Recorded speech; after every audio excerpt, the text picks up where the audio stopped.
በጎጃም ደጋዳሞት ቀጠና የነበረው ተጋድሎ አድማሱን አስፍቶ ሙሉ ጎጃም ላይ ከባድ ትንቅንቅ እየተደረገ ነው። የብልጽግና ጦር ከበርካታ ኪስ ቦታዎች ለቆ ወደ ዋና ከተሞች ማፈግፈጉ ተሰምቷል። የወታደራዊ ጉዳይ ተንታኞች እንደሚሉት የብልጽግና ጦር በሰኔው ዘመቻ በመዋቅሩ በሰነ ልቦና በመገናኛ መስመርና በአመራር ደረጃ አከርካሪው ተመቷል። የደጋዳሞት ውጊያ ደግሞ ፍጹም የመደምሰስ ጥቃት የደረሰበት የሚል ድምዳሜ የሚሰጥበት ነው ተብሏል። ጎጃም እንዴት ውሎ አደረ ስንል ዝርዝር ያውደው ያውሎ መረጃዎችን ፈትሸናል። ቀዳሚው መረጃችን ነው። በጎንደር ሊቦ ከምከም ቀጠና አዲስ የውጊያ ግንባር ተከፍቷል። የጎንደሩ ውጊያ መክበዱን ተከትሎ አየር ኃይል ጭምር ተሳትፎበታል። በወሎ ቤተ አማራም ጠንካራ ውጊያዎች ቀጥለዋል። በዝርዝር የሚደመጡ የግንባር መረጃዎቻችን ናቸው። ህወሓት ከትግራይ ወደ አዲስ አበባ በሚደረጉ የትራንስፖርት ጉዞዎች ላይ ክልከላ ሲጥል በመቀሌ ከተማ የአብነት ተማሪዎችን ከመንፈሳዊ የትምህርት ገበታቸው አፍሶ መውሰዱ ድንጋጤ ፈጥሯል። በአማራ ክልል ኮረም ከተማ ደግሞ የባንክ ማናጀሩን አፍኖ መውሰዱ ተሰምቷል። ማናጀሩ የታፈኑበት ዓላማ አነጋጋሪ ሆኗል። በአስመራና በ4 ኪሎ ገዢዎች መካከል የቀጠለው የቃላት ጦርነት ፍጥነቱን በመጨመር ላይ ነው።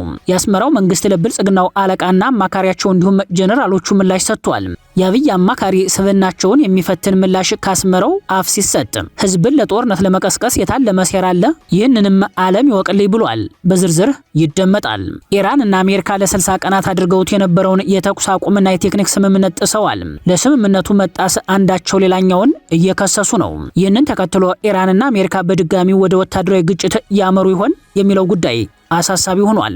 የሆርሙዝ ሰርጥ ውጥረትና የቀጠናው የወደፊት አቅጣጫ በቀጠናው ተንታኞች ዘንድ ዳግም እያነጋገረ ይገኛል። ለሰዓቱ የመረጥንላችሁ ዜና ትንታኔያችን ነው። ሰላም ጤና ይስጥልን ውድ የጣና ቲቪ ተከታታይ ቤተሰቦቻችን፣ አብራችሁን ስትቆዩ እነዚህንና ሌሎች ዝርዝር መረጃዎችን ታደምጣላችሁ። አክብሮታዊ ግብዣችንን በማስቀደም ወደ ሰዓቱ ዜናና መረጃዎቻችን እናመራለን።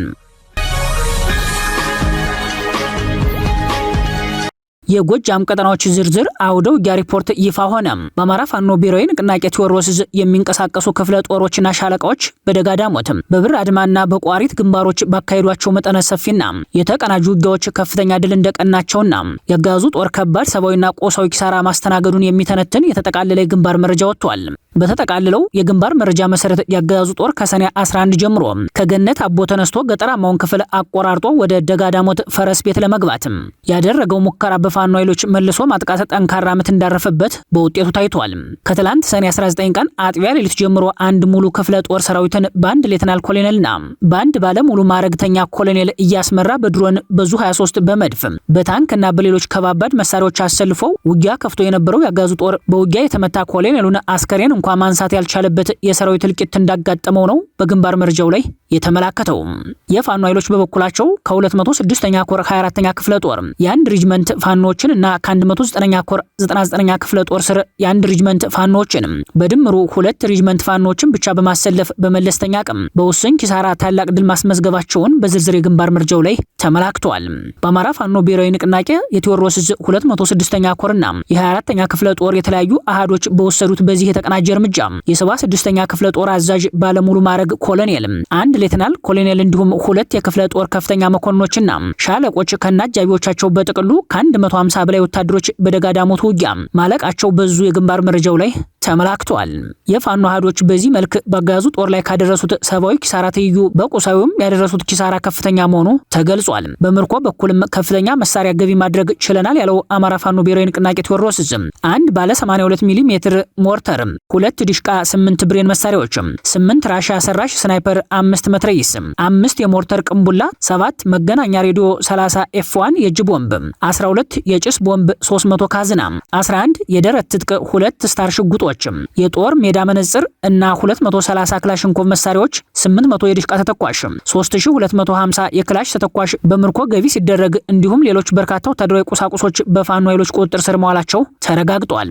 የቋሪት ከተማ ሙሉ በሙሉ በፋኖ ኃይሎች ቁጥጥር ስር ሲውል በከተማዋ የነበሩ የፖለቲካ እስረኞች በፋኖ ኃይሎች ነጻ ማውጣታቸው ተሰምቷል። በተመሳሳይ የውጊያ መረጃ በዚሁ የጎጃም ቀጠና በትናንትናው ዕለት በመካናይዝድ ታጅቦ ወደ አዋበል ወረዳ የተንቀሳቀሰው ያገዛዙ ኃይል በአማራ ፋኖ ብሔራዊ ንቅናቄ ቴዎድሮስ 206ኛ ኮር የ34ኛ ክፍለ ጦር አካል በሆነው መብረቁ ሻለቃ ፋኖዎች ተመቶ ወደ መጣበት መመለሱ ታውቋል። ውጊያው በሁለት አቅጣጫ በየሰንበት እና ከወጀል እስከ ጽድ ማርያም የተደረገ ሲሆን በሁለቱም ግንባሮች መጠነ ሰፊ የተባለ ሰብአዊ ኪሳራ መመዝገቡ ነው የተሰማው። ትላንት ሰኔ 19 ቀን በዚሁ ቀጠና ከጧቱ 1 ሰዓት እስከ ምሽት 1 ሰዓት በተካሄደው ተኩስ ልውውጥ የመከላከያ ሻምበል መሪን ጨምሮ በርካታ የመከላከያ ሰራዊት የአድማ ብተናና ምንሻ አባላት በውጊያው ህይወታቸው ሲያልፍ በርካታ ቁጥር ያለው ቁስለኛ ሉማሜና ደብረ ማርቆስ ሆስፒታልን አጨናንቆታል ነው ያሉት የፋኖ ምንጮች። በዋበል ወረዳ ከፍተኛ ሰብአዊና ወታደራዊ ቁሳዊ ኪሳራዎችን አስተናግዶ የወጣው አገዛዙ ጦር ለጋ ቀበሌ ላይ የግለሰብ መኖሪያ ቤቶችን በመድፍና ዙ 23 መደብደቡ በድብደባው ንጹሃንና ንብረታቸው ጉዳት እንደደረሰባቸው ለጣና በደረሳት መረጃ ላይ ተመላክቷል። አድማጭ ተመልካቾች በጎንደር ወሎ ቤት አማራና አሁናዊ የጎጃም ቀጠና አፍላ ያውደው ያውሎ መረጃዎችን የግንባር ዘጋቢያችን እንደሚከተለው ያቀርብልናል። ሰላም ጤና ይስጥልን አድማጭ ተመልካቾች እንደምን ዋላችሁ። ወደ ሰዓቱ የግንባር ዘገባችን ስናመራ በጎጃም ደጋዳሞት ቀጠና የነበረው ተጋድሎ አድማሱን አስፍቶ ሙሉ ጎጃም ላይ ከባድ ትንቅንቅ የተደረገ ነው። በጎንደር ሊቦ ከምከም ወረዳ በተደረገ ተጋድሎ ድል ተመዝግቧል። በወሎ ቤት አማራም አውደ ውጊያዎች ቀጥለዋል። ትናንት በጎጃም ደጋዳሞት ምድር የተመዘገበው ድል አነጋጋሪ ሆኖ ሲቀጥል 2 ኮሎኔሎችና ከ9 በላይ ልዩ ልዩ ከፍተኛ ማዕረግ ያላቸው የጦር መኮንኖች የተደመሰሱበት አገዛዙ ብልጽግና የጦር መሪዎችን አስክሬን እንኳን ማንሳት አቅቶት ቦታውን ለቆ የወጣበት ከፍተኛ ሰብአዊና ቁሳዊ ኪሳራ የደረሰበት በፋኖ በኩል ከፍተኛ የትጥቅ ቁሳቁስና ተተኳሽ የተገኘበት ከዚህም ባሻገር ፋኖ ቀጠናውን ያሰፋበትና ተጨማሪ ከተማ የተቆጣጠረበት ልዩ የድል ቀን ነበር። እኛም መረጃዎችን በወቅቱ ማጋራታችን ይታወቃል። ከደጋዳሞት በመመለስ ላይ ያለው ያገዛዙ ሰራዊትም በዛሬው ዕለት በዚሁ ሰዓት መንገድ ላይ ተቆርጦ ከባድ አውደ ውጊያ የተደረገ መሆኑን ከቦታው የጣና ምንጮች መረጃውን አድርሰውናል። በዚሁ ቀጠና ውጊያው አድማሱን አስፍቶ በሙሉ ጎጃም በዚህ ሰዓት ከፍተኛ ውጥረት የነገሰ ሲሆን አገዛዙ በትናንቱ ምት በመደናገጥ ያለ ተኩስ መለስተኛ ከተሞችን በመልቀቅ ወደ ዞን ከተሞች በመሰብሰብ ላይ ይገኛል። ትናንት እስከ ምሽቱ 1 ሰዓት የተደረገው ውጊያም በድል ተጠናቋል። በመድፍ ዙ 23 ሞርታርና የተለያዩ የቡድን መሳሪያዎችን ይዞ በገፍ ወደ ጽድ ማርያም የተንቀሳቀሰው የብልጽግናው ኃይል በ206ኛ ኮር 34ኛ ክፍለ ጦር መብረቁ ሻለቃ በብቃት ተመክቶ ተመልሷል። ሉማሜ መብረቁ ሻለቃ ከጽደ ማርያም ወጀድ ሉማሜ ከተማ ድረስ በከፈተው የተጠናና የተቀናጀ ውጊያ አገዛዙ ላይ ከፍተኛ ሰብአዊና ቁሳዊ ኪሳራ በማድረስ ቀጠናውን ሙሉ በሙሉ መቆጣጠር መቻሉን ቴዎድሮስ ህዝብ ግንኙነት መምሪያ አሳውቋል። በደንበጫ በሁለት አቅጣጫ የመጣው ያገዛዙ ጦርም ከፍተኛ ምት አርፎበት ውሏል። በአማኑኤል መውጫ በኩል 1 ሻለቃ ጦር በማስገባት ግማሹን የደንበጫን ከተማ በመቆጣጠር መውጫ መግቢያ ሳጥተውታል። በሌላ በኩል ከደንበጫ ወደ ደጋዳሞት እገዛ አደርጋለሁ ብሎ እንዳያስብ በእንጀኔ በኩል ሙሉ በሙሉ መንገዱን በመዝጋት ያገዛዙ ኃይል እቅድ ማክሸፋቸውን እዙ በግንባር መረጃው ላይ ገልጿል። በጎንደር ቀጠና በትናንትናው ዕለት በሰኔ 19 10ኛ ወር 2018 ዓ.ም አፋብን በላይዝ መብረቅ ክፍለ ጦር በሊቦ ከምከም ወረዳ ሚካኤል ደብር ቀበሌ ባደረገው ተጋድሎ በአገዛዙ ኃይል ላይ ከፍተኛ ኪሳራ ማድረሳቸውን ሲገልጹ 19 ክላሽንኮቭ የነፍስ ወከፍ መሳሪያ፣ 1 ብሬን ከነሸንሸሉ፣ 1 ጥቁር ስናይፐር፣ 2 መገናኛ ሬዲዮ፣ 17 ያገዛዙ ሰራዊት ሲወገዱ 37ቱ ቁስለኛ መሆናቸውን ከአፋብን በላይዝ መብረቁ ክፍለ ጦር ህዝብ ግንኙነት መረጃውን አድርሶናል። በወሎ ቤት አማራ ቀጠና የአማራ ፋኖ ብሔራዊ ንቅናቄ አፋብን ወሎ ቤት አማራ ሚኒሊክ ዕዝ 303ኛ ግዙፉ አሳምነው ኮር ክንፍ የሆነው 81ኛ ክፍለ ጦር መቄት ወረዳ ወደ ደብረ ዘቢጥ ከተማ ሲንቀሳቀስ የነበረውን ያገዛዙን ሰራዊት ላይ ጥቃት በመፈጸም ሙትና ቁስለኛ ይዞ ወደ መጣበት እንዲመለስ አድርገውታል። ትናንት አመሻሹን መነሻውን ከመቄት ወረዳ መቀመጫ ፍላቂት በማድረግ መዳረሻውን ደብረ ዘቢጥ ከተማ ለማድረግ የተንቀሳቀሰው የብልጽግና ሰራዊት ከቦታው ሳይደርስ መሃል ላይ በመቆረጥ ቅጽበታዊ ጥቃት አድርሰውበታል። በዚህ አውደ ውጊያ የሚሊሻ ሻምበል መሪውን ጌታ ገበየሁን ጨምሮ 6 የሚሊሻ 5 ያገዛዙ የመከላከያ ሰራዊት አባላት ሲደመሰሱ ከ18 በላይ ቁስለኛውን በመያዝ ደብረ ዘቢጥ ከተማን ሳይረግጥ ወደ ፍላቂት ከተማ ተመልሷል ሲል የ303ኛ ኮር አሳምነው ኮር ህዝብ ግንኙነት መምሪያ መረጃውን አድርሶናል። ለጥንቅሩ ተስፋ የልሳኑ ነኝ ከዚያው ከትግሉ ሜዳ። የአስመራና የ4 ኪሎ ገዢዎች የቃላት ጦርነት በ24 ሰዓታት ውስጥ ተደጋግሞ በመሰማት ላይ ነው። የአስመራው መንግስት ለብልጽግናው አለቃና አማካሪያቸው እንዲሁም ጀነራሎቹ ምላሽ ሰጥቷል። የአስመራው መንግስት በቅርቡ በብልጽግና የፕሮፓጋንዳ ልሳን በሆነው ኤቢሲ እና በሌሎች ያጋዙ ልሳናት በስፋት የተላለፈውንና በአብይ አህመድ የምስራቅ አፍሪካ ጉዳዮች አማካሪ ጌታቸው ረዳ በኩል የኤርትራን ሀገራዊ ህልውና በተመለከተ የተሰጠውን የግማሽ ሰዓት ማብራሪያ በመቃወም ከወትሮ የተለየ ሰፊና ጠንካራ ይዘት ያለው ምላሽ ሰጥቷል። የኤርትራን መንግስት አቋም የሚገልጸው የኤርትራ ማስታወቂያ ሚኒስትር የማነ ገብረ መስቀል ጽሁፍ ሰሞነኛው የአቶ ጌታቸው ረዳ ንግግር በኤርትራ ላይ ያነጣጠረ ተደጋጋሚ የውሸት እና ባዶ ክሶችን የያዘ ፖለቲካ ትዕይንት ነው ይላል። ማስታወቂያ ሚኒስትሩ በብልጽግናው ባለስልጣን የቀረቡት ክሶች በከፍተኛ የፖለቲካ ተስፋ መቁረጥ ውስጥ ሆነው የተሰነዘሩ መሆናቸውን በመግለጽ የአቶ ጌታቸው ረዳን የፖለቲካ ታማኝነት ላይ የትችት ነጥቦችን በዝርዝር አስፍሯል። ማስታወቂያ ሚኒስትሩ ለአቶ ጌታቸው ረዳ ንግግር ታማኝነት ላለመስጠት በሰሜኑ ጦርነት ጦርነት ወቅት በወቅቱ የህወሓት ኃይሎች መሪ በነበሩት አቶ ጌታቸውና በአብይ አህመድ መካከል የነበረውን ፍጹም ተቃራኒ አቋም እንደ ማረጋገጫ አቅርቧል። በወቅቱ አቶ ጌታቸው በኤክስ ገጻቸውና በተለያዩ የትግራይ ቴሌቪዥን ጣቢያዎች ላይ ጠቅላይ ሚኒስትሩን በከባድ ክሶች መቃወማቸውን መግለጫው አስታውሷል። ከዚህ በተጨማሪም በብርሃኑ ጁላ የሚመራው መከላከያ ሰራዊት ላይ ሳይቀር ጌታቸው ጠንካራ ክሶችን ሲያቀርቡ እንደነበር አስታውሷል። አሁን ላይ ከፌደራል መንግስት ጋር ጥምረት በመፍጠር የቆየ ፖለቲካ እምነታቸውን አሳልፈው ሰጥተዋል ሲል ከሷል። ባልተረጋጋ ስሜት እና የፖለቲካ አቋም ውስጥ ሆነው የሚሰነዘሩ አስተያየቶች በሙሉ ሚዛን የሚደፉ እንዳልሆኑ የገለጸው የኤርትራ መንግስት ይፋዊ ምላሽ በአቶ ጌታቸው ከተሰነዘሩት በርካታ የጥላቻ ንግግሮች መካከል ለአንዱ ዋና መከራከሪያ ብቻ ትኩረት ሰጥቶ ምላሽ መስጠትን መመረጡን ጠቅሷል። እሱም ኤርትራ የተፈጠረችው ኢትዮጵያን ለማዳከምና ለማጥፋት በሴረኛ ኃይሎች ነው የሚለው አባባል መሆኑን በመግለጫው ላይ አመላክቷል። ሚኒስትሩ ኤርትራ ኢትዮጵያን ለማዳከም ተፈጠረች የሚለው ክስ ፍጹም ታሪክን የከለሰና ሐሰተኛ መከራከሪያ ነው ብሎታል። የፕሬዝዳንት ኢሳያስ አፈወርቂ አስተዳደር ይህንን ለመሞገት ታሪካዊ ክስተቶችን ያቀረበ ሲሆን በ1940ዎቹ መገባደጃ ላይ አሜሪካና ሌሎች ኃይሎችም በጂኦ ፖለቲካዊ ጥቅማቸው ምክንያት ኤርትራ ከኢትዮጵያ ጋር እንድትዋሃድ ማድረጋቸውና በ1962 ዓ.ም የፌዴራል ስምምነቱ ፈርሶ ኤርትራ ስትጠቃ ዓለም አቀፉ ማህበረሰብ ዝምታን መምረጡን አስታውሷል። የፌደራል መንግስት በውስጥ ጦርነቶች ኢትዮጵያን ማዳከሙ ሳያንሰው የባህር በር ይገባኛል በሚል አጀንዳ የጦርነት ነበልባል እየጫረ ባለበት በዚህ ወቅት ኢትዮጵያን ለማዳከም የተሸረበ ሴራ አለ የሚለውን የሐሰት ትረካ ሙሉ በሙሉ እንደሚያፈርስና ህዝብን ለጦርነት ለመቀስቀስ የታለመ ሴራ መሆኑን በመጥቀስ ሞግቷል። ህወሓት ከትግራይ ወደ አዲስ አበባ በሚደረጉ የትራንስፖርት ጉዞዎች ላይ ክልከላ ሲጥልም፣ በአማራ ክልል ኮረም ከተማ ደግሞ የባንክ ማናጀሩን አፍኖ መውሰዱ ተሰምቷል። በትግራይ የህወሓት ወታደራዊ የግዳጅ አፈሳ በአነጋጋሪ አዋጅና ድርጊቶች ታጅቦ ቀጥሏል።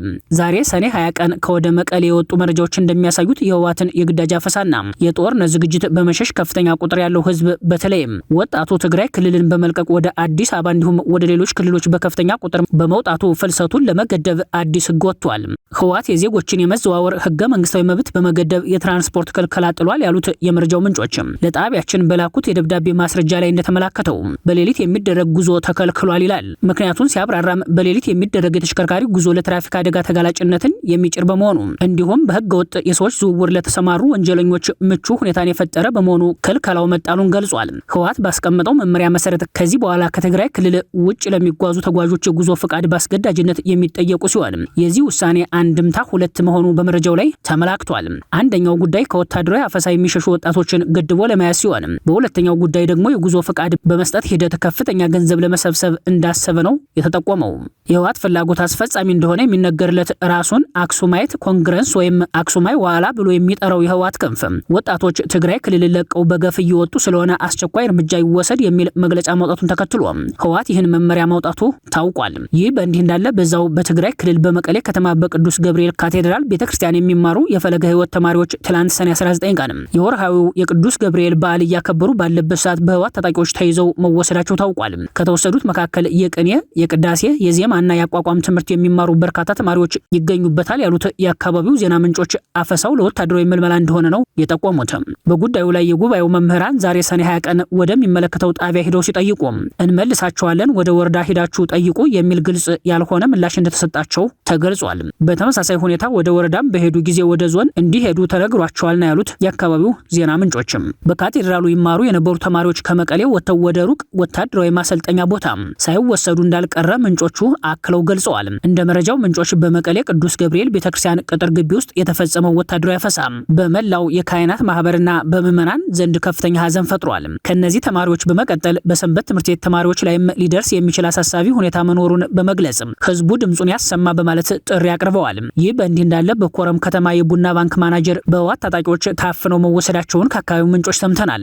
የአማራ የማንነት ጥያቄ ያለበትና የወሎ ቤተ አማራ ክፍለ ሀገር አካል በነበረው ኮረም ከተማ የቡና ባንክ ማናጀር አቶ ሞላ ጡማይን ታፍነው የተወሰዱት ትላንት ሰኔ 19 ቀን ነው። እንደ ምንጮች መረጃ የኢትዮጵያ ኦርቶዶክስ ተዋሕዶ ቤተክርስቲያን ስር ሲንቀሳቀስ የነበረውን የሀያሎ ማርያም የቤተክርስቲያን ዝግ ሂሳብ ወይንም አካውንት አሳልፌ ለመንበረ ሰላማ አልሰጥም በማለታቸው ማናጀሩ በህወሓት ታጣቂዎች ታፍነው ተወስደዋል። ምንጮቹ እንደሚሉት ራሳቸውን የአባ ሰላማ ሰበካ ጉባኤንን ብለው በሚጠሩት አካላት ጠቋሚነትም የህወሓት ታጣቂዎች የባንክ ማናጀሩን አቶ ሞላ ጡማይን አፍነው ወዳልታወቀ ስፍራ ወስደዋቸዋል። ማናጀሩ ከታፈኑ 24 ሰዓታት የሞላቸው ቢሆንም በአሁኑ ሰዓት በምን ሁኔታ ላይ እንደሚገኙ አልታወቀም።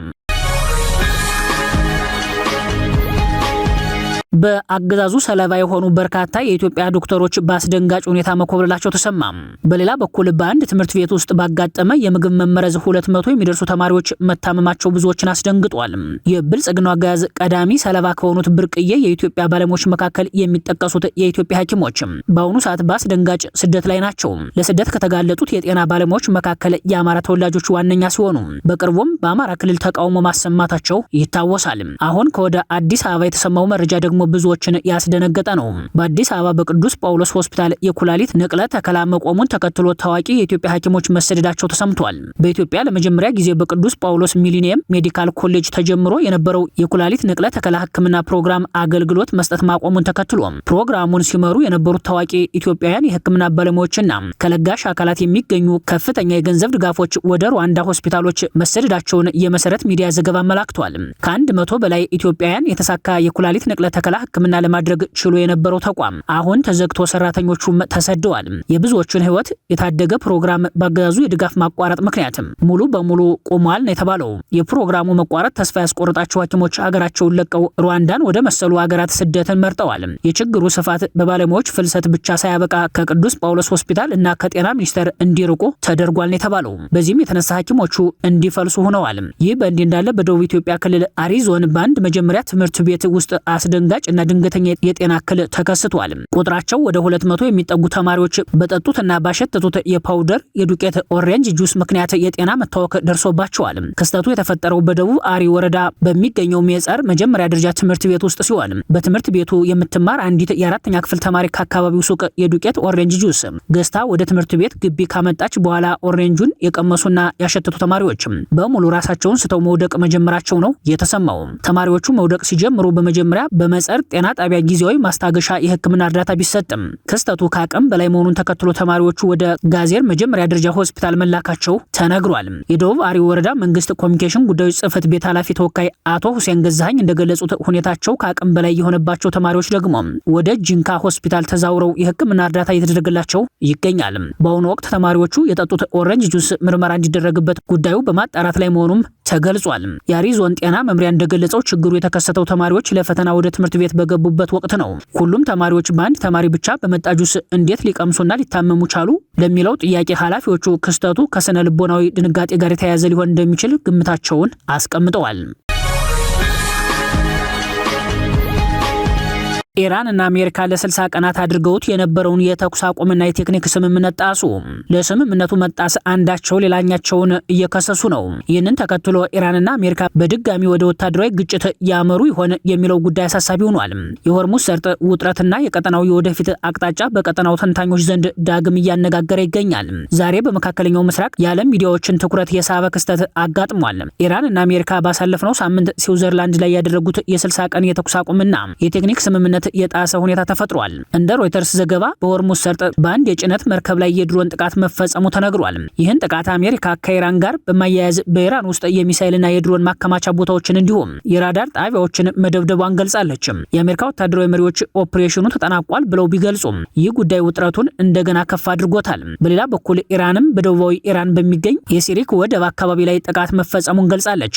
በተጨማሪም በቀጠናው የአሜሪካ ወታደራዊ ኢላማዎችን መምታቷን ብታስታውቅም የተመቱት ኢላማዎች ምን እንደነበሩ ዝርዝር መረጃ አልሰጠችም። በተለይም ኢራንና አሜሪካ በተኩስ አቁም ስምምነት ላይ ደርሰዋል ተብሎ ከተነገረ በኋላ ዳግም ወታደራዊ ውጥረት መፈጠሩ በዓለም አቀፍ ፖለቲካ ትልቅ ውይይት ፈጥሯል። የመካከለኛው ምስራቅ ተንታኞች ሰፊ የክርክር አጀንዳ የሆነው ጉዳይ ይህ ወታደራዊ ውጥረት ወደ ሙሉ ጦርነት ይቀየራልን የሚለው ነው። በ60 ቀናቱ የተኩስ አቁም ስምምነት ላይ አደጋ የጋረጠው ይህ አዲስ ወታደራዊ ውጥረት ለሆርሙዝ ሰርጥ ሰላማዊ እንቅስቃሴ ዳግም አደጋ ሆኗል። የሆርሙዝ ሰርጥ በዓለም ከፍተኛ የነዳጅ መጓጓዣ መስመር መሆኑን የሚዋሱ ተንታኞች በዚህ መስመር ላይ የሚፈጠር ማንኛውም ግጭት የነዳጅ ዋጋን፣ የመርከብ መጓጓዣን እና የዓለም ንግድን በቀጥታ እንደሚጎዳ ያስረዳሉ። እናም በዚህ ቀጠና የሚከሰት አንድ ጥቃት በአንድ ሀገር ብቻ የሚቀር እንዳልሆነ ተጽዕኖ ዓለም አቀፍ እንደሆነ ይገልጻሉ። በተጨማሪም ኢራን እና አሜሪካ እርስ በርስ በሚያቀርቡት ውንጀላ ውስጥ የመረጃ ጦርነት መኖሩም በሮይተርስ ዘገባ ላይ ተመላክቷል። እያንዳንዱ ወገን ሌላውን ሕግ ጣሰ በማለት ይወነጅላል። ይህ ደግሞ የእውነታ ማረጋገጥን የበለጠ አስፈላጊ ያደርገዋል ተብሏል። በሌላ በኩል በእስራኤል እና በሊባኖስ ድንበር ላይ ያለውን ውጥረት ለመቀነስ ጥረቶች እንዳሉ ሪፖርቶች ይጠቁማሉ። ሆኖም እነዚህ ጥረቶች በተግባር እስከምን ድረስ ይሳካሉ የሚለው አሁንም ግልጽ አይደለም። በተለይ በቀጠናው ያሉ የታጠቁ ቡድኖች የሚወስዱት አቋም የወታደራዊ ውጥረቱን አቅጣጫ ሊወስን ይችላል የተባለው። ዓለም ከዚህ ሁኔታ የሚማረው አንድ ነገር አለ የሚሉት ተንታኞች በመካከለኛው ምስራቅ ትንሽ የሚመስል ክስተት በፍጥነት ወደ ትልቅ ቀጠናዊ ወይም ዓለም አቀፍ ቀውስ ሊቀየር ይችላል ሲሉ ያስረዳሉ። እናም ይላሉ ተንታኞች የዲፕሎማሲ መንገድ እንደገና እንዲጠናከር አገራት ጥሪ እንዲያቀርቡ ግፊት ማድረግ ያስፈልጋል ብለዋል። በቀጣዮቹ ቀናት የሁለቱ ሀገራት እርምጃ የሆርሙዝ ሰርጥ የደህንነት ሁኔታ የሚወስን እንደሚሆን ተገልጿል። ይህ ውጥረት በዲፕሎማሲ ይቆማል ወይስ ወደ ከፍተኛ ወታደራዊ ግጭት ያመራል የሚለው ጥያቄ አሁንም በመካከለኛው ምስራቅ ተንታኞች ዘንድ እያነጋገረ ይገኛል። ክቡራትና ክቡራን ቤተሰቦቻችን ለሰዓቱ የተሰናዱት መረጃዎቻችን የተከታተላችኋቸውን ይመስሉ ነበር። አብራችሁን ስለቆያችሁ ልባዊ ምስጋናችን ይድረሳችሁ እያልን የጣና ቲቪ ወቅታዊ ዜናዎች፣ ትንታኔዎችና ልዩ ልዩ ፕሮግራሞችን ይደርሷችሁ ቻናላችን ሰብስክራይብ በማድረግ ቤተሰብ ይሁኑ። በተሳትፎው የትግል ሚዲያውን እንዲያጠናክሩ ጥሪያችንን እናቀርባለን። ጣና ቲቪ ከሀቅ ጋር